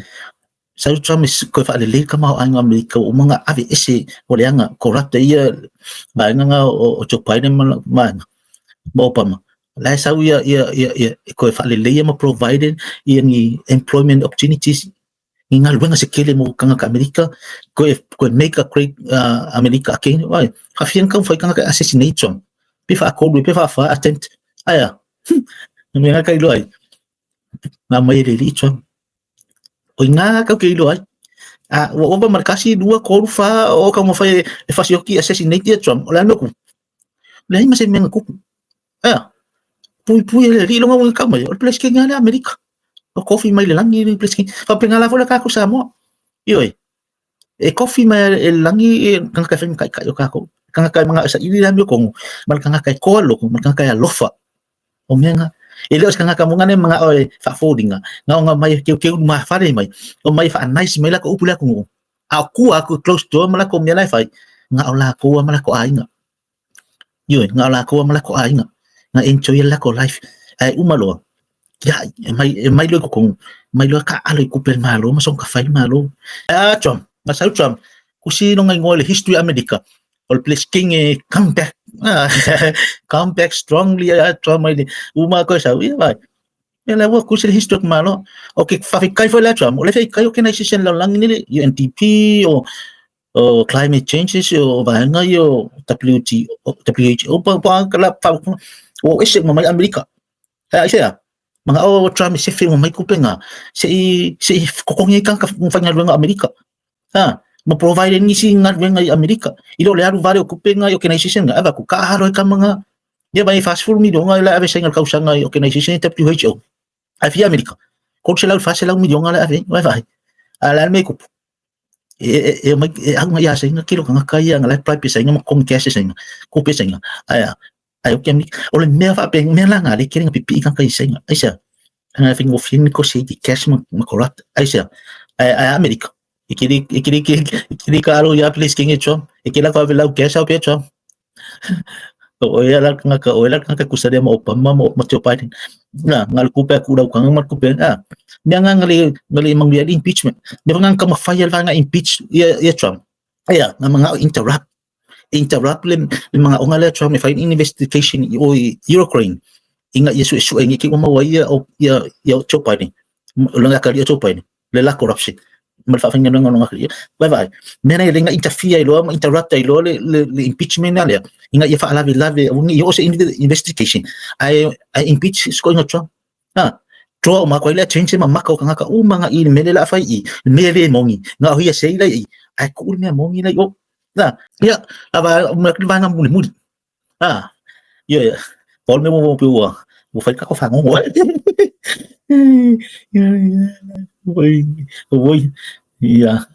president ya sa olili ile mga of Trump si kung sa olili ile mga Trump lang ilang mo Trump kang ko nang kong ile uy ko nang kong ko pem ni ka Paul me fa nga de kay ni travel ya Trump ya wa ya mo expenses ya po president expenses ya provide kay malangay nga di fong fa malo ya po ni fong G7 o G20 o G25 ya wa ka o fong nga ya ngaya dua ile imang fo Trump ya ve awan makaudia fo o Trump mai masenga la ko Amerika fa ngi fon kella langi ku nga ko Amerika wa pi senta la Amerika e ku po pi skinga me Trump ai ke wa ku vai ke mi si fon ye wa ese kan ka ku ko nga ko asia yang ko wo le fa mo nga Trump nga le wo ese Amerika me kilo kenai sisin se vai le ye ai di popole Trump ni fi maka mo Trump nga mi pa wan me fa mo Trump kan ka Amerika make America great again o me nga kan fa Samoa make Samoa great again o fisili na o ila sawe and make Samoa great again o ila sawe make Samoa a safer place a better place mo kangaka o ila lela kura me ke palo kai sa ya lo fa Samoa mako sefe Samoa mako ya ngai Samoa ilonga lava ai kaunga loi ia o fisili ngam ka ko ai la fa o maklola ka maka vanga muli la ka ko lola i le mafuanga wala nga sao mai sai ngai kong o sao mai sai ngai kong i wo o mai le poroke kila sai nga o le one belt one road pe ka for your belt road initiative ele mga option ngai fushi makuya kung nga law ile train if so ka ye ma va avo ila lo sam ye kong iki ya kung ye va sam mang longa winga mga sai ngai o mawo wa kung ala lang mga akin sa Amerika akin sa Amerika al nga mudi la ka ko kalami i le one belt one road if aw kwala one belt awa nga likaw kiri yo ko wa afianga sa mo it poloki kila lenga ka ko kalngo cheno wa afianga in cheno wa afianga negative mo positive impacts ya influence ma afianga o likaw kiri pacificam sa mo ay ko kiri yo kiri ko sa mo kilo les ka ko kalami ka ko kalmo le ko sa mo ya yo le on bang mo mudi la fa kamala Australia, New Zealand, ma Amerika. Walape, Amerika, New Zealand, ma Australia. Oleh mafuanga ko sao mai senga ko ni. Kalau mau faka fa pe mga kuwa fo senga. Ele se ke di coding senga. Maka dia fo ya fa ile faka kainga. Le China Sile i ile ke fika wa ye senga ma i Filipino. Makungu ye. Ma ya fossil maso. O kang fai foi sanga mai pupungi ale ala va ale international water funga le le fe wa ye va maka dia el free zone o va fe wa ye lingal sam ka le international yo foi space dunga il va ke ala akira o kang fila sing o mai fo si mai China si faula ko fai piola ko island funga le man make island fa we fai lunga ko mercado me penga fa la kala mai ko mo Filipino mo sa mo Indonesia mo ko ol melang ko ol saula senga ele o mai ia ka ko maka ul ke ko rile ka ko pe ol lalo ya Amerika o ia manga long Australia Australia talang ko ka wal fa ingal ka pokala mi i va ngada ol la pe por fa kamalo Australia mi Australia fa ka se Amerika maka ul la o Amerika e va ia ko mi ka ko sangale ya ka ko ol ko foi dia se ta ka ka mo fa mai ka ko kalia mga o nga kako ay fablavi pe wala Amerika nga o ila ko Guam o Amerika Samoa o Hawaii i Alaska iyo ila ya wa ya yakir ko di Amerika el Pasifika wa kanse o komite Amerika ya ay makaudia foi wa umang kumaya Amerika ya au se kalia mangyusila ola ko eva ya ko mo el Pasifika makaudia foi la o sainga ele isang alliance il Pasifika ya kakang fika ngoy mo alliance ileng yung alliance o alliance sa Amerika o New Zealand Australia musula sa Amerika sa direct sa may Amerika iya sa mo mal Pasifika isa leway yakin ko di Amerika ya po ako leway lalo ang Amerika ay o kung uyang kumay Australia New Zealand kikila New Zealand yo yang kila kala New Zealand yang New Zealand ya si makok lewola ya Samoa ya New Zealand ya kayo mo fu ngai abang mo foi kong ngai ma ngai fa ngau ya masisay mo ngela ko lang ya ay ulo ngalo kala ili kai ala fa ko kaking sila ang ala ikikil ka mao ay ngong sila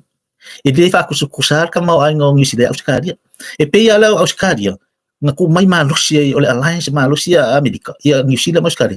ba ay akong World Pacific al meu kupu wangofo wa iya Australia O longo foi Euskadia. Wale yang ko ya kung Pasifika. Makaulia Pasifika. Oni mga umiang kupe pang polo keke fia fai far keke fia fai me nga va venka ko singa o il polo keke le one pouch one roll because we have no option. Ay aku le HRPP kai nga va kul pule nga HRPP ya kulo. To wale nga yung ofia me ye mala audio le HRPP. Ba aku lako. Oh, lugo mai fa ka nga sa ka kai nga wo mai fa ka nga ka ko siya. Lugo ye ka ko what woman long ya suru lo yai fai even for the lai lo i biskim me fa pinga aya wa mo le vango fai ngo fi aya aka ko kangi ma Australia ba se la mi donga fai ka ko fale sa i ka ko infrastructure o ka ko development fai pio den ka ko la papa pio ka ko fai ki le sa mo ma fai ko fai ka ki le mo pio na wala nga ma fo nga fi nga ia fo i kamali i Maria ku fa fai nga kai ele lei mo sa mo mak mo Pasifika sia ko fa yo ye ko Pasifika le mo le ba ngo ngi long ki kere me pro ki ya la i focusing of fale mo development sa mo o nga ma fu mo i fa kamala Australia ile la fa ko pe Australia fa na ia mga ongal Pasifika o le awala ko nga ko sao mai senga ma mo senga ka fa au fi me ko nga lo ki fa ya ko o sao senga silent esu wala solo mai esa ngor tako senga fusi uma ya ko ola langi o fusi pa ule maga ule lang fa ngor fusi pa ule gang o fusi pa ule ma ingi no nga fu ma ingel pa ku ro lo nga usa ngi mai senga bang fusi pa ke le fu ka ko pe fa ka mala ko ngi long ele fu ala ka ko pe le ya ka ko ngi o ku le nga aka ko mi pe la men nga fa el fast Asia, may lo kahau film ya kahau ni si development nan malo. Wala fa fale ngo ye fa fikai li tar pipi kula epa mal ngai ku. Ya fai fale mga ya mal fa le mai me Me nga fa kula mga kau kile ignora nga pe kau ke fa nga vale fo i kau kua. O me ko kupu soi fanga si ngo ku ya se kai e sa ko ko. E kai me kai ya kula me fo kau fo ngi ya le wa ya la uli mal mali ko ya mafia me ya miso ya la mai foi la ko develop ya eu la pe wa ese ma val fonga fa aide il fast ya ele yo la fa wa ya le fast fa wa pe le tar pipi fa wa le sup ai pe o ngai ba na kan ngoi fa kai foi wo van ka ko ka malai va le ma ngai ya e wa pa wa me e kai mingi o ya la safe sa mo kingi ilanga long masenga o ngau ku ngi o la o ngau ngai sa mai lo fast may kong malako very effective and efficiency strategies in place o le ale nga ka filo long aya se fa nga nga kokongi ai sa ang kokongi fa lo yan kilela yol me ko elite por ai te entai ko long sa mo nga kanya sa mo no kilel me ko long na ya wa ka ika ya na ma ya ai kia nga fui ko so fa yang development mo me penga wa o que ele foi pro que acha mas foi me fai o se foi não falar com nga meu pro que é o me foi sa família ngal pro que é o me foi full million aí e vai nga mas mas full million aí o me foi full var million aí e o meu pro que vai ver eu sei como aquele o me fa pena aí ya wa ya o fa ka mala Australia ma América o ma foi mangiu sile foi ya o fai ala ko yo le que ia mo ia ku pe va ku Australia fia paseng e la ko económica pe fia e o kausanga la e pe mai le vai ko Pasifika le kai lava ma wa mo Pasifika e o menga nga suru ka ko u le Pasifika vai ko kia mo ko Pasifika ai pa o me fa fika ya fiki o fa leo mal siksenga o le place kinga o le palemia fiki siki vengi la que le welcoming ya se milikeli pesa Sanya pawangan kamu ya kumpul Pasifika kamu kuku vakasi masamo awa ngi fa yung semi kelpi sa asanya kung ya Pasifika ka ko la samo awale wa ya ku falong ku fa pula fa le wa mga osi va nga fa le wa fa maka ko ka ke su maka ko fa ngi ka ko analysis like kile i mo manifesto nga le si ka ko la kako o kire usanga le ko sa mo mafu anga ile fa pika fa ya ke lenga senga kire fo sa o senga ya lenga ka ko pulo keki ya mi se fo o lo o ko sa mo ka le fo i tengo ka ulam ka o senga le i vas fu le su limpa senga le ya o le supply food change esa o mai senga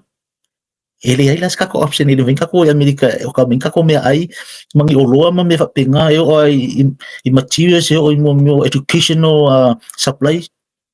ko i kia sa uma senga ai sa ka ngo fi ai sa ka ngo fi le pa senga pe ko me nga de ki le senga le la fa ngar ko ke le lang population pa pe pa ue la le rate la ke le nga kai mga o me finga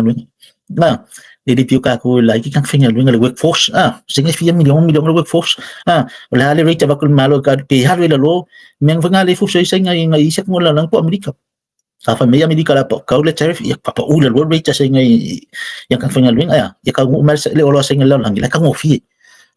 me foi nga wo me ko me le ya senga o ka mo fi o le au tenga nga senga le sa o ke lo fa ya kula ile nga senga o ke le foi nga o senga le sa mo so ke le foi nga senga le ma ke wo ma la go ye le fa pe lo fa ko le nga na e ku le nga e ku la le la ko sa vo ya ka ko ka mo ke ngi la wo nga ai se mo ka ka mo le si ka ko la ya o ke lo wa ma ya ka ko pokara Afrika i ke le se fe ale ka ko fa nga inga le tio se fo i ka ko ka mai le tits and unfair ruling and especially corruption sao le ya Carolina sa oi oka Afrika ya ave to ya ina sao le oi ma oi malo ave to ina ya malo Fred malo bad boy oh malo la va Afrika o le sila ka ko ya ko i ke me lo la fa le fa ya yo la ko ba ko vai me vie pe la ka ke le mu ya pe ya la ko vai ba ya ya be ko vai ko vai me o ko ke fi ka po elita pipi po ya ka ko la vai fa po ya ka ke ya ko ni ma va ya so mo pa lo ya uma fo ya uma ya ku ma wa ka ko yo o ko kasi loko kasi fa ku kasi sa mo ele ngang fi kuya ya fa nga po kala mo ele ila si sing kala yo kala ye esa wa ya la fa foka ko mo ka ko di fa ola ka ai nga fe ang sasa fa pale sasa lo nga kingo mo ko fa maringa ye di